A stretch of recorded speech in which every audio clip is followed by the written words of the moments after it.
potência, então, na questão, né, pessoal? Se não der, a gente não inclui. Vamos lá, depende do ponto que você está analisando, tá? Se os dois pontos incluírem que você selecionou, incluiu a bomba no meio, você vai ter, ou vai ter informação suficiente para você calcular a potência e o H da bomba, ou a escolha desses pontos não foi o ideal, tá certo? Que é o que eu vou mostrar aqui com vocês no exercício que a gente fez. Estão vendo aí na tela? Sim. Ó, esse exercício aqui é um exercício de cálculo iterativo, a gente fez em sala. Aqui tem outro também que envolve a bomba, mas eu vou pegar esse que é de cálculo iterativo, a gente já revisa basicamente tudo. O que acontece? Aqui é dito, né? A água, e aí tem as informações, deve ser bombeada por um tubo de 610 metros do reservatório 1 para o reservatório 2, a uma taxa de 85 litros por segundo, conforme está sendo mostrado aqui. Sendo o tubo de ferro fundido, aí é dado a rugosidade do tubo, e a bomba fornecendo 80 HP de potência, determina o diâmetro do tubo. Então vamos lá. Primeira coisa, aqui, como a gente já conhece a potência, a gente pode encontrar o H da bomba, com a informação da potência que foi dada. E aqui calcula diretamente aqui por essa forma, né? Então, encontrou o H da bomba.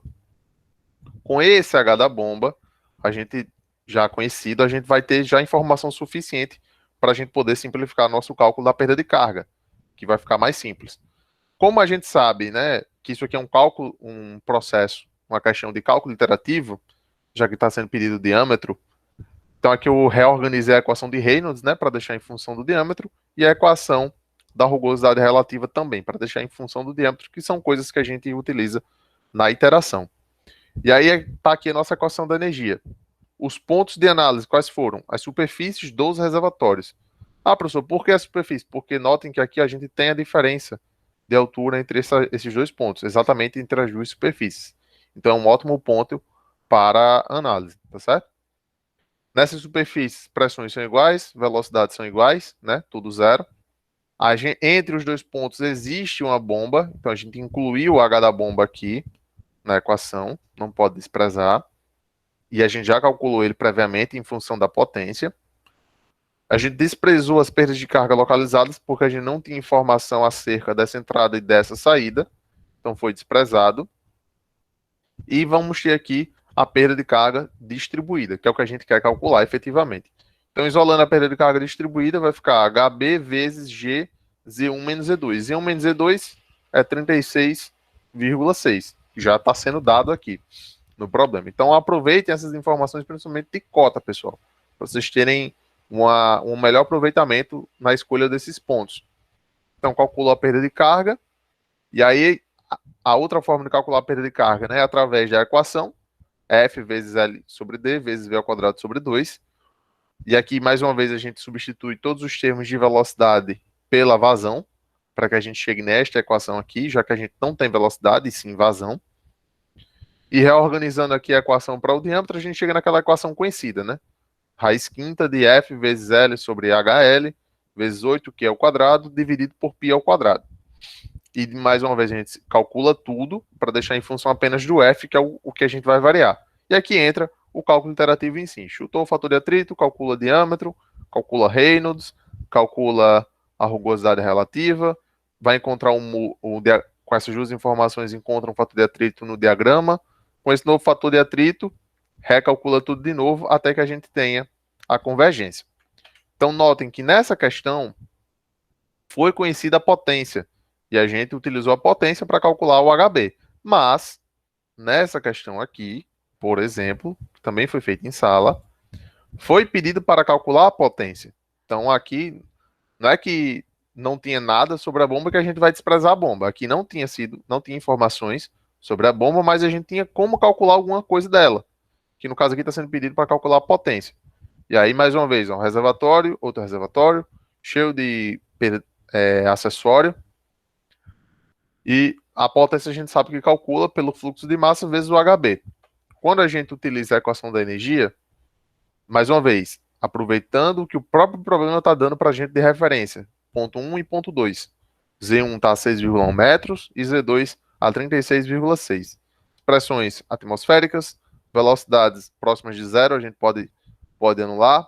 Z1 não anula, Z2 não anula, HB vai existir porque a gente incluiu uma bomba entre os dois reservatórios, entre os dois pontos, desculpa. Perda de carga localizada tem, perda de carga distribuída. Desculpa, perda de carga distribuída tem, perda de carga localizada também tem, porque a gente está cheio de acessório aqui, informação suficiente para calcular cada um deles. Isolando aqui o HB, que é o que a gente quer para poder calcular a potência, a gente vai ter que vai ser igual a G, Z2 menos Z1 mais HL mais HLM. Então notem que mesmo que a gente não tenha tido informações de potência, a gente teve como calcular aqui o HB. Então não é porque não tem que a gente vai desprezar, tá? Depende da análise, depende do problema que a gente está fazendo. Por que não dá para fazer isso nesse problema aqui? Porque nesse problema a gente não conhece esse comprimento. Então foi o que eu falei para vocês. Talvez essa questão tenha sido mudada, talvez esse comprimento era na sua versão original seja conhecido e seja pedido para calcular a potência da bomba, por exemplo. E aí sim, pode incluir esse ponto e esse ponto aqui e fazer os cálculos. Mas nesse caso, não tem essa informação, então, consequentemente não tem como calcular a perda de carga distribuída, que é uma das coisas que precisa para calcular o H da bomba, tá certo? Então não confundam, não tem informação com desprezar, tá certo? Dependendo do caso, a gente tem como sim calcular. Como é esse caso aqui que a gente viu. Ficou claro, pessoal, isso? Ficou. Professor, agora, naquela questão lá, a primeira que o senhor mostrou, a gente podia, se fosse possível, né, no caso, a gente poderia também fazer igual na questão 2? E, tipo, considerar o ponto aí depois da bomba para desconsiderar esse H da bomba? Tá, você vai me responder isso. Se você considera a saída da ponta da bomba, o seu ponto 1 e o ponto 2 aqui, você sabe quanto é a velocidade nesse ponto? Não, não, eu sei que, tipo, nessa questão a gente não consegue por conta das informações que ele dá, né? Mas se fosse possível, no caso, eu sempre posso fazer isso, né? É uma possibilidade caso a questão permita, no caso, né? Ou seja, eu desconsiderar o H da bomba e considerar o ponto depois. Só que chamar atenção para isso que é um cuidado que vocês têm que ter e muito cuidado. Não é porque, vamos lá, primeira coisa, vamos supor que seja conhecido o diâmetro, né? E seja possível calcular a velocidade. E aqui fosse para calcular outra coisa, o comprimento, por exemplo, o comprimento da tubulação. E não fosse dada a potência da bomba. Aliás, fosse dada a potência da bomba e fosse pedido para calcular o comprimento aqui. Aí, em vez de utilizar esse ponto, em vez de utilizar esse ponto aqui e esse ponto, você utilizou esse e não incluiu a bomba na sua equação de energia. O que é que vai acontecer? Você tem que ter informação, primeiro, de pressão aqui, porque a pressão é diferente de zero. Então, a pressão tem que ser conhecida. A velocidade você vai ter como calcular, supondo que o diâmetro fosse conhecido, aí na equação de energia, então, tranquilo. Mas, minimamente, você deveria conhecer a pressão e conhecer essa altura aqui, esse ponto, a distância daqui até aqui. Ah, professor, eu vou aproximar para 36,6, porque é quase a mesma coisa. Quase a mesma coisa não é a mesma coisa, certo? Isso aqui, como vocês podem ver, está completamente fora de escala. Isso aqui é 36,6 e tudo isso é 610. Então, a gente não pode fazer algumas suposições simplesmente para negligenciar uma informação, certo? Isso tem que ser feito com muito cuidado e ser feito da forma correta. Nesse caso aqui, não inclui simplesmente porque para essa solução, se a gente for incluir, a gente não vai conseguir resolver, já que não vai ter as informações da bomba e não tem como calcular porque não conhece esse comprimento, certo? Por isso que nesse caso aqui é um caso bem específico que a gente não inclui a bomba na conta. A gente nem conhece as informações da bomba, nem conhece o comprimento. É uma situação bem atípica, diferente daquela que a gente viu anteriormente, tá certo?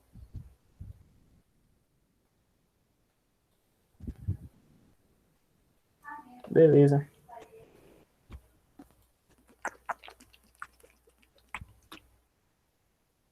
Mais alguma coisa, pessoal? Referente a esse assunto que a gente tá discutindo? Professor, nessa mesma questão que o senhor está falando, a questão 2. Tá. Tem como ele pedir para a gente calcular essa outra parte da tubulação do primeiro reservatório até chegar na bomba? Esse comprimento aqui? Sim. Fabiola, até pode. Só que, tipo, é a mesma coisa. A gente tem que ter informação do que acontece aqui. Quanto é a pressão nesse ponto, quanto é a vazão, desculpa, quanto é a velocidade, entendeu? Depende muito das informações que a gente tem. Se a gente fosse fazer aqui, calcular esse comprimento, ia calcular exatamente como calcula nessa daqui. Só que, lógico, aqui a gente deve conhecer a pressão. Porque não tem como a gente fazer sem conhecer essa pressão. E também, a gente também não pode considerar ser igual a pressão atmosférica, porque não é. Tá certo? Certo.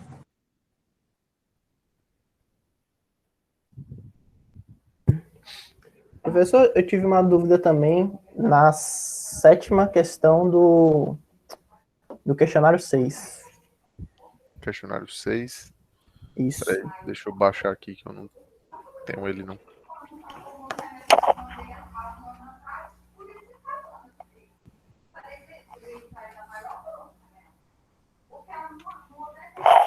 É questão de quê? Deixa eu ver aqui que nem eu lembro. Momento laminar, é? Eu lembro da minha... Isso, momento laminar. Certo. Só um instante.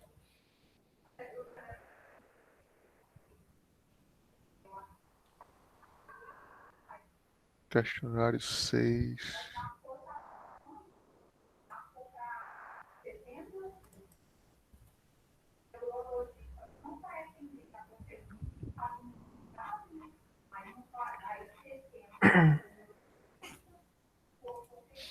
Tá.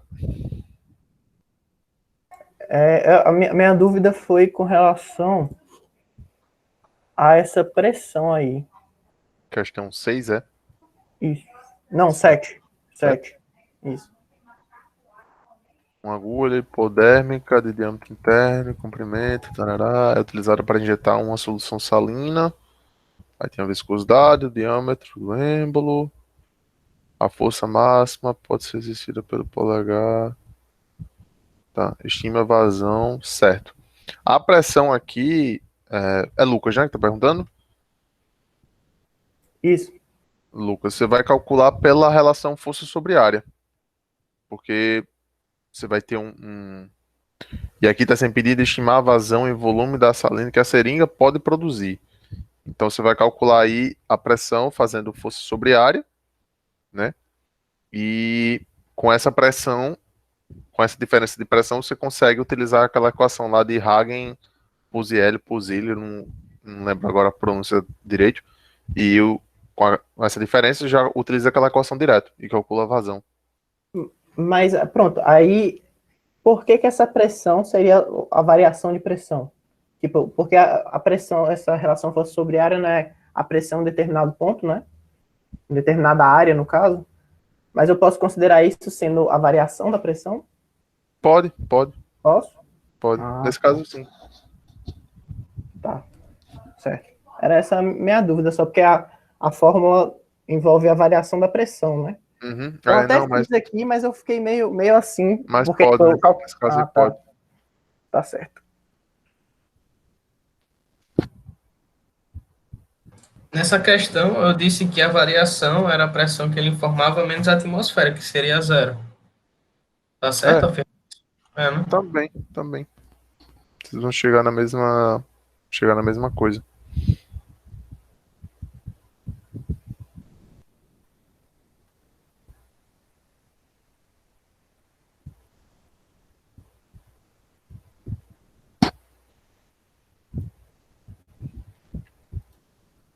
Mais alguma dúvida em relação... A gente quase não comentou sobre os comentários laminar, né, pessoal?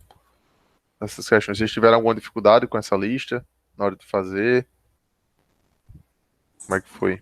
Questionário 7 apagou todas as minhas dificuldades do questionário 6. De complicado que foi, eu não consigo mais nem lembrar direito do questionário 6. Eu tô até preocupada com isso já. Então foi bem tranquilo, né? Não. Acho que o maior problema do questionário 6 foi a questão 6 para mim. Mas Questão eu tinha 6. chegado a dar uma resposta. A questão 6 aqui, a mais difícil é essa mesmo. Porque aqui a gente tem que fazer uma análise bem direitinho das alturas, que é feito aqui, que ela se resume à visualização da diferença de cotas. Aí você chega nessa equação do H, quando escreve a equação da manometria. Aí chega nesse H aqui.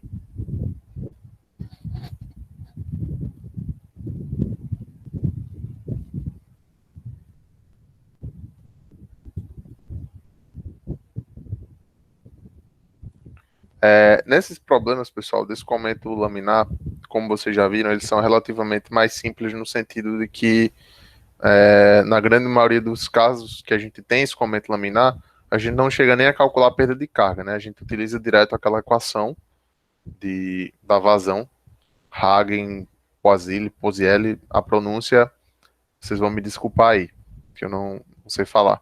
Mas é aquela equação da vazão, que é ΔP sobre 128 μL vezes D a quarta, se eu não me engano. E o que muda, né? A gente pode incluir manometria nas contas, como vocês estão vendo. A gente pode incluir outras relações para o cálculo de pressão. Pode mudar um pouco aí a forma que calcula a velocidade, mas no fundo a gente volta e para essa equação que é uma das mais utilizadas, que resolve boa parte do nosso problema. Tá certo? A parte de análise dimensional e semelhança a gente fez ontem, né? A gente discutiu bem ontem, revisou, fez uma questão bem completa sobre o assunto.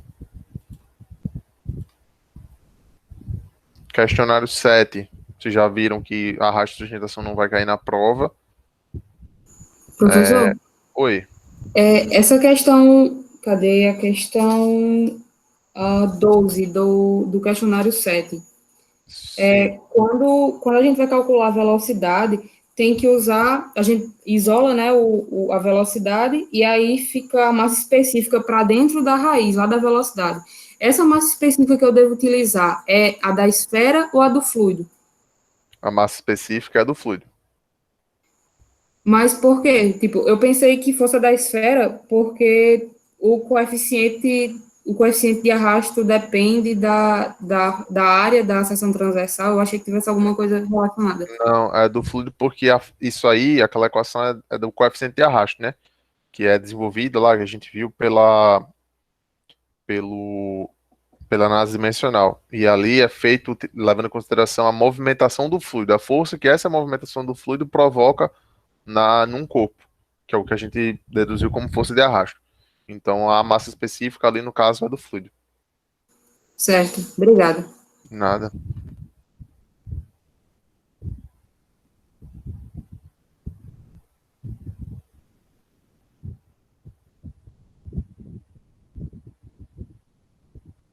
Mais alguma coisa, pessoal?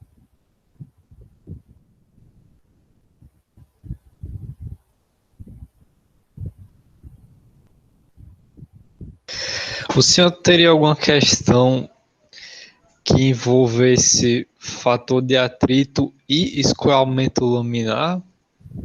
Não, nunca fiz. Desse tipo de questão de escoamento laminar pra gente calcular a perda de carga. Confesso a você que eu nunca fiz. Porque não é tão comum. Não é muito comum. Acabou que nunca. Acho que se for procurar no livro, talvez nem tenha. Eu confesso que eu nunca achei, também nunca procurei. Porque normalmente quando a gente envolve fator de atrito, a gente já tá falando sobre escoamento turbulento. Tranquilo. Professor, nessa questão do questionário 7, que ele pede para a gente determinar a altura. Calma, questão... A primeira. Certo. Como a minha velocidade lá na tubulação ela é constante, né? Então a minha altura aqui fica constante, né? Fica. Né? Certo. Fica. Essa questão 1, pessoal, inclusive, eu fui entrar em contato comigo sobre a escolha dos pontos aqui para resolver essa questão, né? Teve gente que selecionou a superfície do manômetro e a superfície do reservatório, chegou numa resposta para o H, e teve gente que calculou a pressão no ponto do meio do manômetro, utilizando a manometria ali, né? Aí utilizou a equação da energia para calcular a pressão e posteriormente a manometria para calcular o H, e encontraram respostas distintas. Eu confesso a vocês que eu não sei por que deu diferente, era para ter dado a mesma coisa. Se eu fosse fazer, eu faria, né, utilizando o ponto na tubulação e não no manômetro, mas eu acredito que no gabarito, a resposta correta ela bate quando utiliza o ponto na superfície do manômetro. Eu fiz utilizando a de superfície do manômetro, porque eu achei que era mais simples a forma do... Porque o seu Z é o próprio H, né? É isso mesmo. O Z não é o próprio H. Eu pensei nele como sendo reservatório e apaguei a imagem da minha mente. Eu tô... Mas, assim, eu não sei por que quando escolhe o ponto 1 embaixo do manômetro dá diferente. Na minha cabeça era para ser a mesma coisa. Mas dá uma pequena diferença entre os valores. Não sei se é em função de arredondamento ou da forma que é feito, mas deveria ser a mesma coisa, já que com esse H você vai encontrar a pressão e, enfim, calculando a pressão você tem como saber o H também. Se eu fosse analisar só a velocidade aí nessa parte horizontal, essa minha velocidade de chegada aqui no meu reservatório também seria 2,5, né? Não muda nada. Aqui nesse ponto, sim, 2,5. Certo. Isso até é importante observar, Fabíola, para não confundir, porque às vezes a gente, quando olha para o reservatório, pensa que tudo é zero, mas não, é zero só na superfície. Qualquer outro ponto diferente da superfície vai ter velocidade. Ok. Inclusive, se a gente seleciona esse ponto aqui para análise, por exemplo, a gente tem que levar em consideração tanto a velocidade como a pressão. E a pressão aqui tem como calcular, porque a gente sabe, ó, essa altura, 3,26. Professor, Oi. pode me dar uma ajuda nessa questão 2 do questionário 6? Não estou conseguindo montar a equação. Questão 2 do questionário 6. Tá. Etanol, escoa, com velocidade média, num tubo que apresenta trabalho. Qual o diâmetro do tubo? Beleza. Quem foi que falou? Foi Lucas? Matheus, é o seguinte. Nessa questão 2, você pode fazer análise dimensional com essas variáveis que você tem aqui no problema, só que se você for fazer, olha as variáveis que a gente tem. Massa específica, viscosidade, diâmetro e velocidade. Que adimensional correlaciona essas 4 variáveis? ml sobre t quadrado, né? Não. As variáveis que você tem no problema são massa específica, viscosidade, velocidade e o diâmetro. MLT que você fala. Não. Qual adimensional, qual o número adimensional que a gente conhece que já correlaciona essas 4 variáveis? É o Reynolds. O Reynolds. Ah, Então, sim, entendi. mesmo que você faça a análise dimensional aqui, você vai chegar no número de Reynolds. Tá?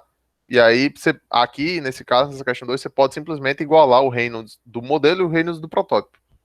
Diretamente. Por conta dessas 4 variáveis. Certo? Se torna mais fácil. Não precisa fazer análise dimensional. Pode ir direto para o número de Reynolds. Nossa. Ok. Obrigado. E aí, pessoal, mais alguma coisa?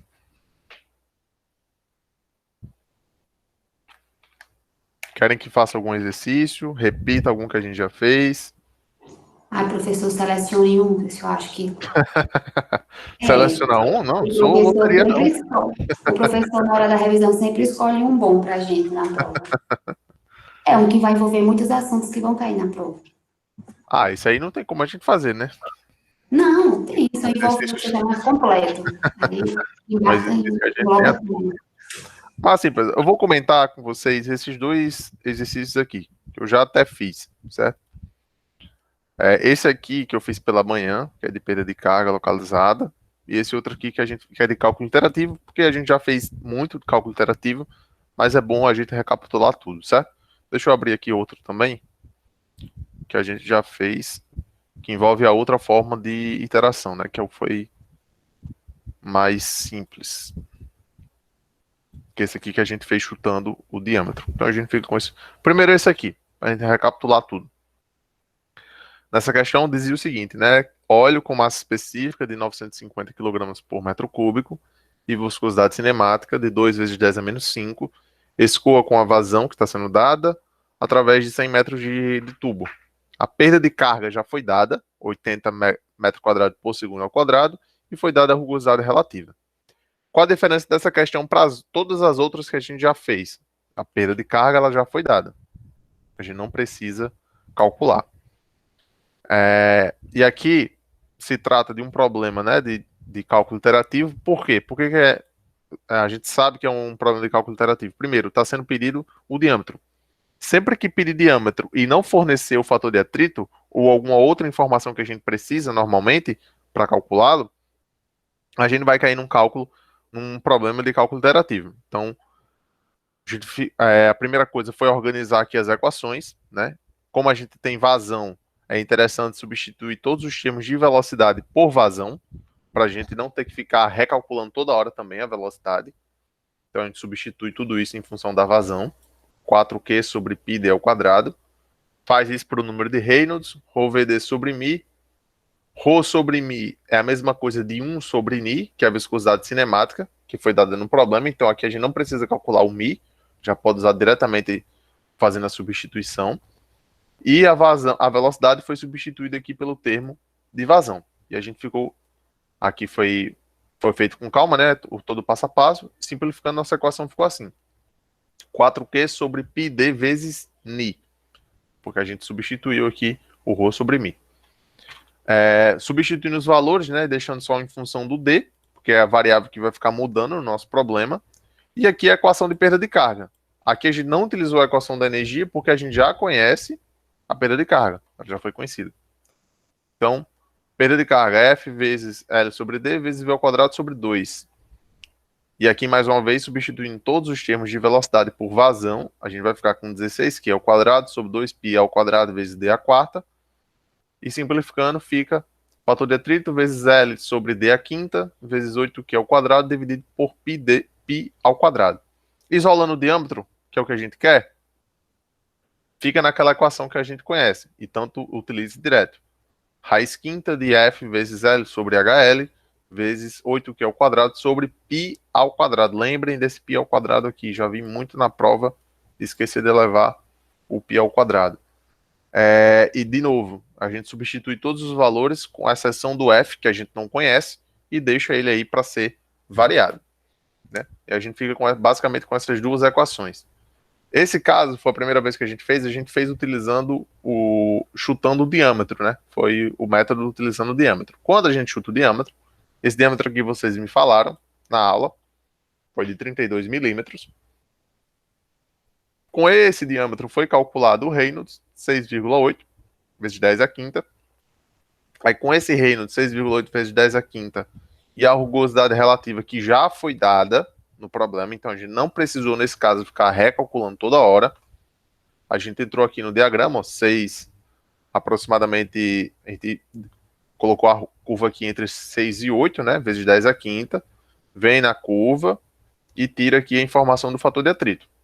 Com esse fator de atrito, que pegou no diagrama, a gente utiliza na equação do diâmetro da raiz quinta e calcula aqui um novo diâmetro. Aí esse diâmetro aqui é o que a gente utiliza na segunda iteração. A partir daqui a gente já não chuta mais nada. Não chuta mais nada, é só recalcular. Então faz a mesma coisa com esse diâmetro, que a gente saiu de 32 já para 280 milímetros. Calculou um novo Reynolds, calcula um novo fator de atrito e calcula um novo diâmetro. E mais uma vez, esse novo diâmetro a gente faz uma nova iteração, calcula o novo Reynolds, e aqui encontramos um novo fator de atrito e chegamos aqui numa convergência de valores, né? Porque aí ia dar esse novo diâmetro que foi calculado, foi muito próximo do que o que a gente já conhecia, do passo anterior, né? Está muito próximo aqui do 298 para 299, e a gente concluiu aqui aproximadamente que esse diâmetro poderia ser uma tubulação com um diâmetro de 30 centímetros, né? Ou 0,3 metros. Então esse primeiro caso que a gente fez de questão de cálculo iterativo. Alguma dúvida nisso que a gente fez?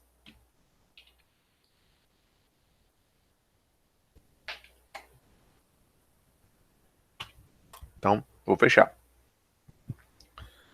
Esse outro exercício aqui eu deixei para vocês tentarem fazer. E esse aqui foi o que eu fiz na turma da manhã, né?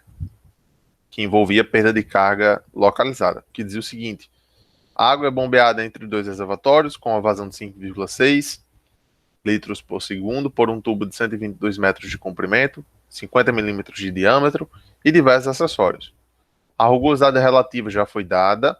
Não confunda rugosidade relativa com a rugosidade do material. São duas coisas diferentes. Rugosidade relativa é o adimensional, não tem dimensão. E a rugosidade do material é aquela que apresenta dimensão, que muda de acordo com o material da tubulação.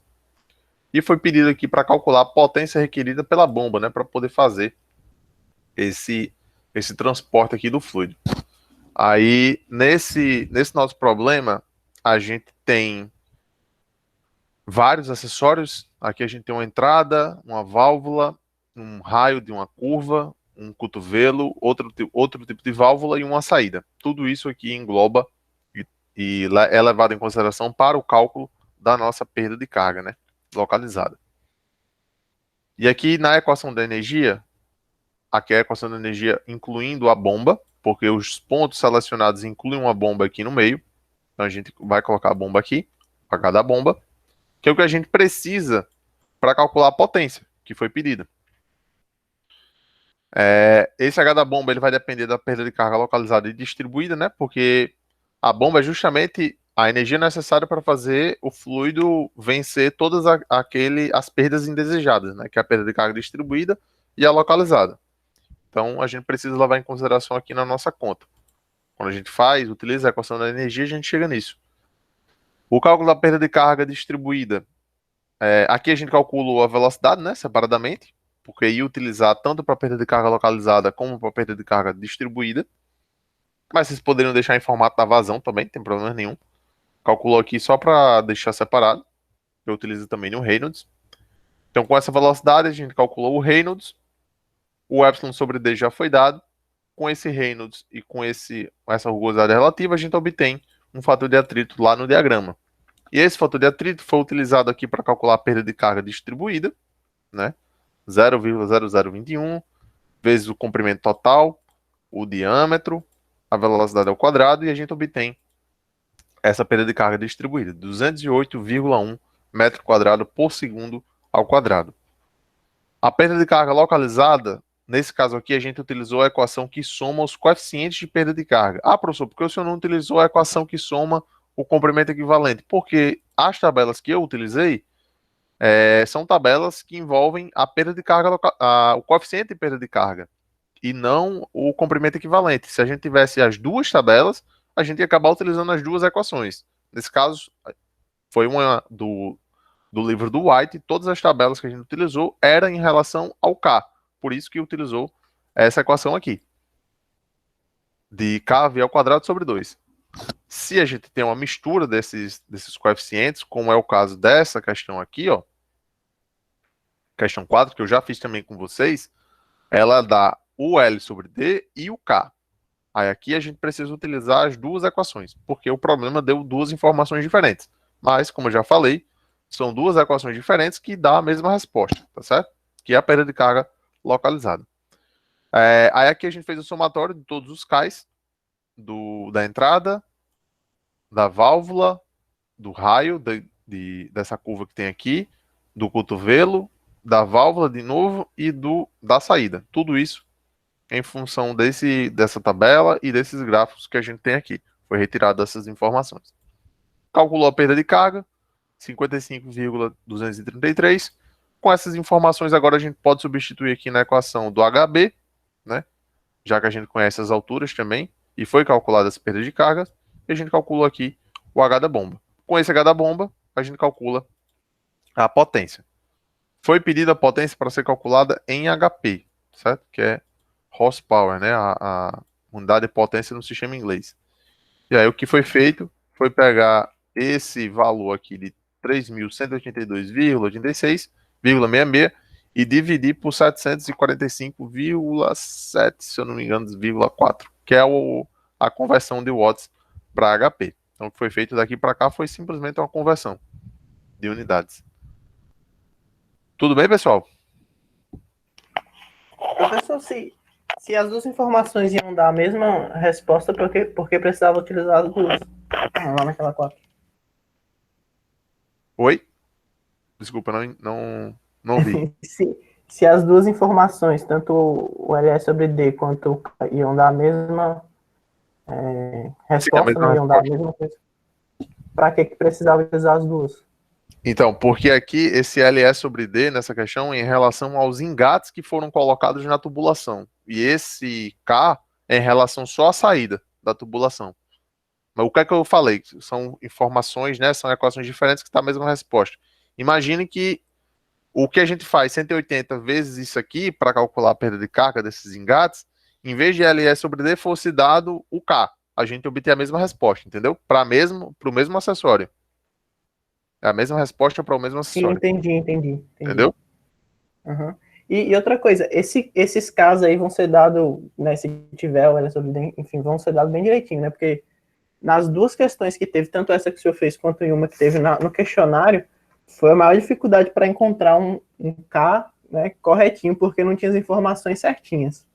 Nessa questão aqui foi dado, né, as informações de perda de K localizada. Nessa aqui que eu fiz, não foi dado. Eu acabei utilizando as tabelas do livro do White.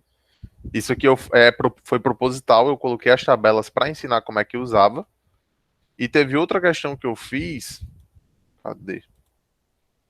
Não foi essa.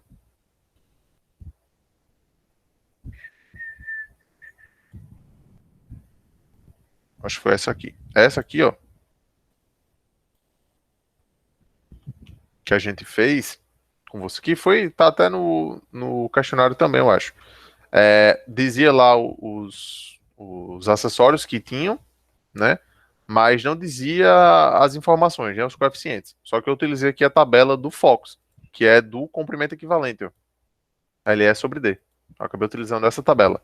Aí você pode perguntar, professor, em vez de usar a tabela do Fox, que é LE sobre D, que o senhor utilizou aqui na soma, para calcular, cadê? Aqui, ó. Eu peguei, já que o senhor tinha feito essa questão em sala, em vez de utilizar aquela tabela do Fox, eu utilizei essa tabela aqui, do White. Cadê? Essa. Porque nessa tabela do White, a gente tem as mesmas informações dessa aqui do Fox. Só que qual a diferença? Essa daqui, a gente não independe do diâmetro. Estão vendo? A válvula independe do diâmetro, o cotovelo independe do diâmetro. É simplesmente a relação LS sobre D. Já essa tabela aqui do White, que a gente utilizou, as colunas dependem do diâmetro da tubulação para a gente ter o valor mais exato do K. Então tem essa diferença dessas duas tabelas, certo? Então não daria certo a gente utilizar essa tabela aqui, justamente porque a gente não tem essa informação, nesse caso aqui. Aliás, até tem, né? Um diâmetro de 14 centímetros. Aí quando a gente vem para cá, a gente não tem 14 centímetros nessa tabela. A gente tem 13 milímetros, 25 milímetros, 50 milímetros e 100 milímetros. O máximo que a gente tem seria 100 milímetros aqui. Aí, o que é que a gente poderia fazer, né? Fazer aqui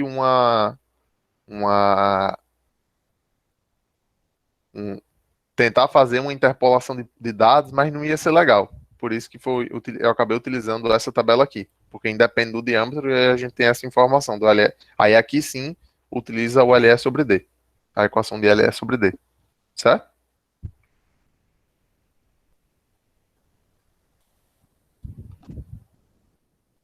Certo, professor.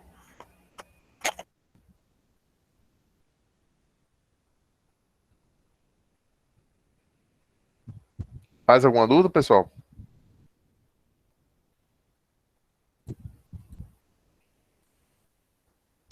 Sobre a questão 4 do questionário 7, o pessoal tinha comentado sobre um problema ontem e tal. Tem alguma informação sobre isso? Tem, o professor Douglas colocou hoje uma notícia no CIGA falando a resposta correta que vocês têm que marcar. A notícia já está no CIGA. Foi colocado também um print no grupo. Certo, obrigado. Tá bom? Pessoal, então, assim, basicamente, o que a gente tem para perda de carga é isso, tá? A gente vai ter problemas de cálculo iterativo, que pode envolver vazão, velocidade, diâmetro. No fundo, esses problemas vão se resumir ao quê? A montar uma equação tipo essa aqui, no caso do diâmetro. Uma equação tipo essa, no caso da velocidade e da vazão, equações tipo essas aqui. No caso da vazão, a gente viu, e de velocidade, que são problemas mais complexos, né? Complexo no sentido de montagem da equação, que a gente demanda um pouco mais de tempo para montar tudo isso e organizar. Aí tem esse probleminha, mas, né, a gente consegue contornar isso fazendo com calma, né, todo esse passo. Voltando aqui para o cálculo iterativo de novo. Aquela questão que eu mostrei inicialmente a gente fez com o cálculo do chutando o diâmetro, e essa aqui, que foi o caso lá daquela questão de bomba, para calcular, aqui não foi dado a rugosidade relativa. Foi dado só a rugosidade equivalente do material, do ferro fundido. Então, por isso que a equação aqui ó, ficou em função do D. E do mesmo jeito, deixou a equação do Reynolds em função do D. Aqui, nesse problema, a gente não conhece a perda de carga. Então, a gente utilizou a equação da energia para calcular a perda de carga, para depois substituir na nossa equação lá do diâmetro, a quinta. A gente não ia conseguir vir direto para cá, para essa equação, porque a gente não conhece ó, a perda de carga. Então, foi necessário utilizar aqui a equação da energia para encontrar essa perda de carga, incluindo a bomba, porque a gente teve informação para isso, foi o caso da potência. E aí, com essa perda de carga, a gente conseguiu, né, montar aquela equação de novo, semelhante à equação que a gente teve no problema anterior. Nesse problema, a gente fez chutando o fator de atrito. Se eu não me engano, foi Fabiola que me deu esse chute aqui de 0,03. E a gente fez as iterações, né? Quando a gente chuta o fator de atrito, o que é que acontece? A gente vai calcular diretamente o diâmetro através dessa equação. Com esse diâmetro calculado, vai calcular um novo Reynolds, que vai calcular a rugosidade equivalente, a rugosidade relativa, desculpa. Se nesse caso, né, não foi constante, não foi dada, então a gente precisou calcular também. E com essas duas informações a gente tira um novo fator de atrito. Aí com esse novo fator de atrito, mesma coisa. Calcula diâmetro, calcula Reynolds, calcula a nova rugosidade relativa. Nesse caso aqui a gente aproximou para a mesma coisa, né? Na verdade deu diferente. Isso aqui é uma aproximação que foi feita, né? Mas a gente, se fosse incluir as casas decimais, ia dar um pouquinho diferente. E encontra o fator de atrito de novo. Como a gente encontra nesse caso aqui, né? O fator de atrito foi muito próximo do que a gente tinha anteriormente. No final das contas, a gente ia chegar à mesma resposta. De diâmetro, de Reynolds e de rugosidade relativa. Aí volta para aquela coisa que a gente já conversou quando isso acontece, da convergência ser muito rápido. Checar os cálculos, conferir efetivamente os cálculos que vocês fizeram, né? Eu falo checar é calcular tudo de novo. Substituir os valores e ver se realmente bateu, para vocês não cometerem nenhum erro na hora de utilizar o gabarito. Tá certo?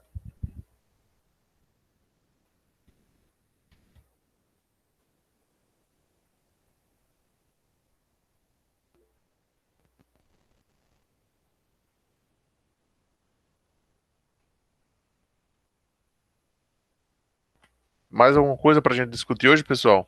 Vocês estão com dúvida?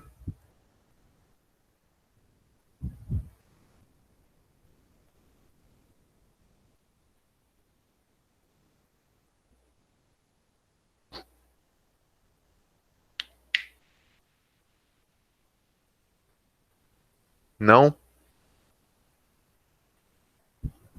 Acho que não, professor. Por mim já tá tranquilo.